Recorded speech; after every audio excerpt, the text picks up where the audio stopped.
Voltando aqui, crianças com autismo, não só crianças, mas autistas em geral, né?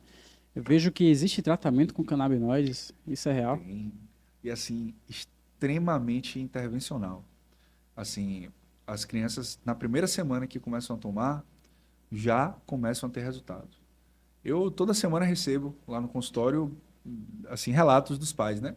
Geralmente é o pai, a mãe, o pai que criou interesse, ou a mãe que criou interesse e o outro parceiro não quer. E aí, quando eles chegam, eu converso, desmistifico todas as dúvidas, que existe um tabu ainda atrelado, infelizmente existe um tabu muito grande. E a criança começa a tomar, na primeira semana você já começa a sentir a diferença, entendeu? Então, é, Que vai do diferenças grau mais seriam? leve ao grau mais avançado, entendeu? Que diferenças seriam essas situações em que uma criança autista tem de melhora com a cannabis? Perfeito. O que é que mais pega no autista, né? Do grau leve ao grau mais aprofundado, né? É que ele vive o mundo dele, tá certo? Ele está vivendo o mundo dele. Mas quando você entra com a terapia canabinoide, você tira dele desse mundo e bota ele para fora. Essa é a questão. Então ele passa a olhar para fora, ele passa a olhar o que está ao redor dele, entendeu? Sim, sim. Então ele passa a interagir mais, ele passa a ter um comportamento menos agressivo, menos hiperativo. Não é uma cura, né? É uma adaptação, né? É uma adaptação. Não digo nem adaptação, mas assim, Nada gera assim uma cura completa, assim, toda tipo. vez que você pensar no sistema canabinoide, pense em equilíbrio. Pronto. Qual é o efeito do medicamento? Do equilíbrio.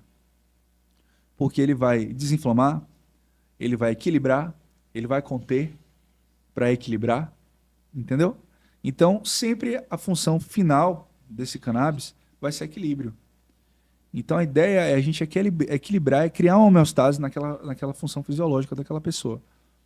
Se ela não está tendo um comportamento afetivo, a gente com cannabis ela vai melhorar isso. Só que assim, lembrando que quando se fala de transtorno do espectro autista, não é só a cannabis, é o estímulo também dado. Então a criança ela precisa de musicoterapia, ela precisa de terapia ocupacional, ela precisa de um psicólogo, tá certo? Eu conheço psicólogos excelentes para isso, mas a criança ela precisa ser estimulada, entendeu? Sim. Então, porque nessa época eu falei da fase da adolescência, que ainda o córtex pré-frontal Sim. não está desenvolvido, mas na criança, nessa época, uma criancinha pequena, não tem nada desenvolvido ali. Então ela precisa de estímulo para poder se desenvolver. E o cannabis, ele vai abrir ela para o campo externo, para que ela, no campo externo, ela entenda quais são os estímulos que estão vindo para ela. Entendeu? Essa é a ideia do cannabis. Sim. Bom, Sacou? eu imagino pais de crianças autistas sofrem de muito trabalho ali, de muito esforço. E imagina, em uma semana você vê um medicamento que você até criou ali um preconceito, pô, não vou dar cannabis pro meu filho, isso é loucura. E Exatamente. ele tem uma melhora significativa nesse Exatamente. quesito.